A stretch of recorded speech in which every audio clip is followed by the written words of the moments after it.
I the asshole for not letting my husband go on a postponed bachelor party trip? One of my husband's closest friends got married in a courthouse ceremony last year.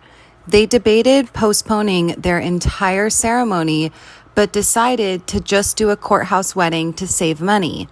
They threw a smallish reception-like party in their backyard to celebrate with friends and family instead. Since they also both had to cancel their bachelor and bachelorette parties, they decided to use some of the money they saved from the wedding to go on trips with their friends. My husband's friend decided he wanted to go to Vegas.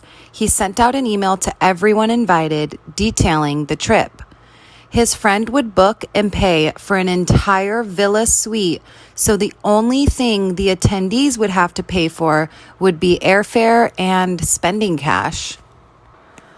When my husband told me about it, he was so excited, as he's never been to Vegas, and this seemed like the perfect trip since his friend was covering a huge expense. However, we have 2 young kids at home, a 3-year-old and a 6-week-old newborn. The trip is in 6 weeks, and my husband's friend wants for sure answers on who is going by the end of this week so he can finalize the reservations. I told my husband I don't want him to go because I need his help at home. He pretty much begged me, but I did not give in. I do not think I can handle the needs of both kids all by myself. Neither of us have family nearby, and I'm pretty much estranged from all of my family anyways. The only real option we have for help is his mom, and she lives 3,000 miles away. He offered to pay for her to come stay to help, but I told him we couldn't afford it, which he should know. Also, I was upset that he thought we had the money to pay for this at all. We have 2 kids. We shouldn't be spending our money on gambling party trips. I pretty much put my foot down and told my husband he cannot go, and there is nothing he can do to convince me that he should or that it's even an idea worth entertaining. He is still trying to convince me and come up with ideas he thinks will make it work, no matter how many times I tell him to stop. I finally snapped at him and told him to drop it because he's not going, and there's nothing he can do to convince me otherwise. I told him his priority needs to be his family right now, not going off with friends to blow off money on drinks and gambling. He called me a controlling jerk and that I'm depriving him of a once-in-a-lifetime trip. I told him if he went, he would be missing out on once-in-a-lifetime moments with his kids, and that's what he needs to focus on. I told him he just needs to drop it and tell his friends he can't go and be done with it. He told me that he hopes I remember this when there's something that I really want to do, because he would never deprive me of an experience like this. He did finally tell his friend he can't go, but now he is barely talking to me, and pretty much only about things related to the kids. I can't even understand why he thought going would be a good idea. But am I the asshole here? Am I the asshole for demanding that my son's stepdad pay for the Xbox he threw in the pool?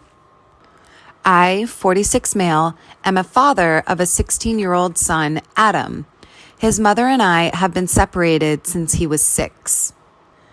Adam is always happy to spend time at my place as part of the custody agreement. He hates his stepdad, who's in his 30s, and calls him controlling.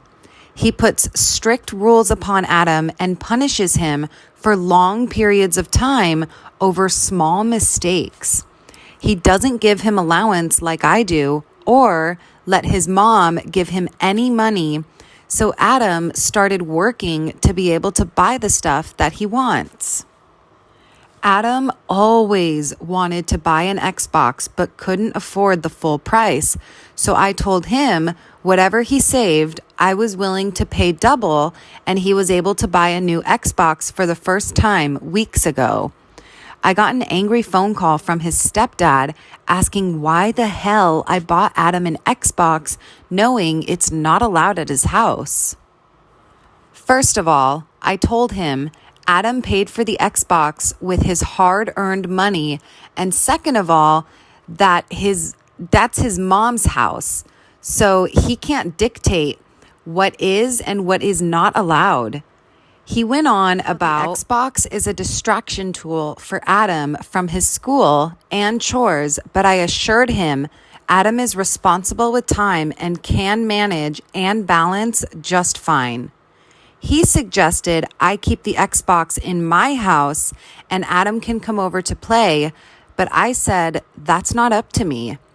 Clearly, I got him pissed, so he, quote unquote, warned me about the consequences of seeing Adam playing with that Xbox and ignoring his duties. I hung up immediately. 2 days later, Adam called me and was freaking out, saying that his stepdad had a rage fit and threw his Xbox in the pool as a punishment for Adam for playing with it instead of mowing the lawn. I was in dismay. I went over to his mom's house to see what was going on, but I couldn't find her. I found Adam crying, and I confronted his stepdad, and he said that he had to do this because Adam was being neglectful with his chores and said this was the result of built-up resentment because of Adam's continuous lack of responsibility. I argued that even if he thought Adam was being irresponsible with his playing time, throwing the Xbox in the pool was unhinged of him because he could have hidden it for all I know. He yelled that he gets to decide what punishment fits and went on about how he was just trying to help Adam become a responsible young man. I was tired of this. I told Adam to pack his stuff to go to my place. His stepdad firmly said that he won't allow it and that I was preventing him from performing his duties as a father and an authority figure, but I told him he needed to pay for a new Xbox. He argued that I was delusional to expect him to pay for something he doesn't want in his house in the first place, but I said that was enough, and we left. Adam's mother came and argued with me, saying her husband made a mistake, but I shouldn't have taken Adam out of the house. I asked if she's happy with how his stepdad is treating him, and she said that's tough love because he wouldn't have done this if he didn't care. I blatantly said her husband was just being an overbearing, power-tripping control freak and told her Adam staying with me and we're expecting a new Xbox. She told the family I was stopping her from seeing Adam. So, am I the asshole for demanding that my son's stepdad pay for the Xbox he threw in the pool? Am I the asshole for encouraging bullying? I am a high school teacher. I am currently teaching a class of 16-year-olds, and this is the class whom this will be concerning. 2 months ago, I assigned them a group project.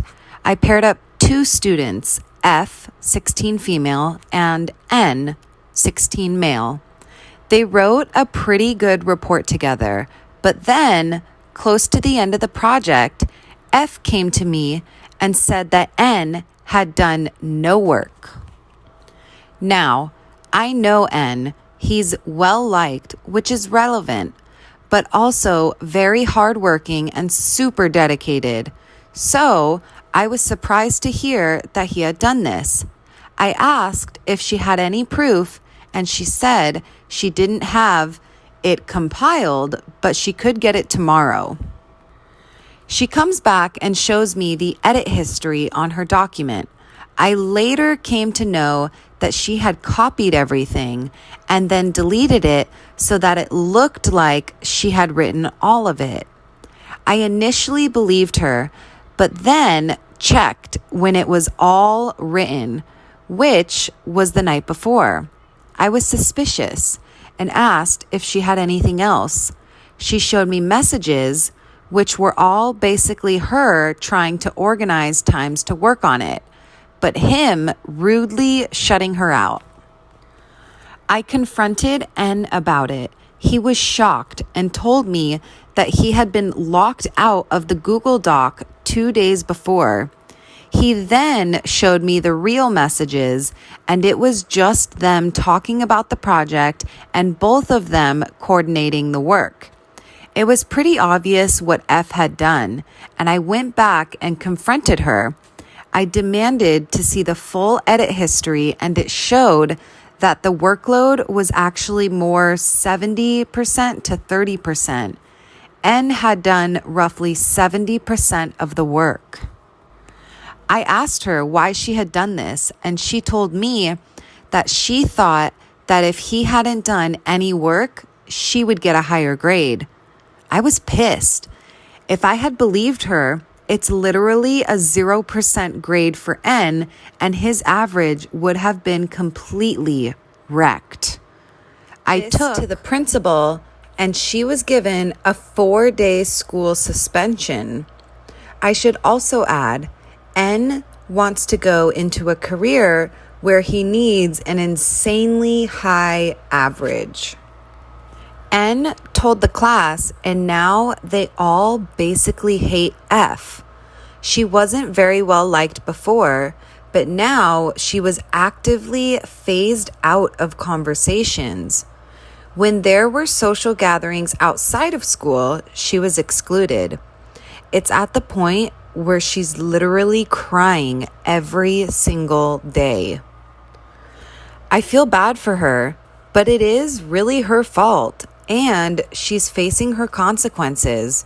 Her mother recently came to school screaming at me and saying that she's having mental breakdowns every day because of the social exclusion and bullying.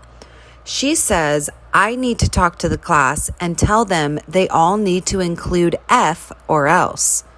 She also wants N punished for telling everyone. While I do feel bad for her, I don't feel fair punishing N because this wasn't some super private conflict. It was just a matter of group work, and as such, I never told N not to tell anyone. Furthermore, it's just common decency to not pull something like this, and F could have ruined his entire life.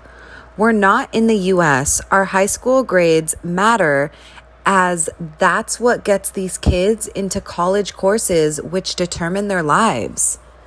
So, am I the asshole for encouraging bullying?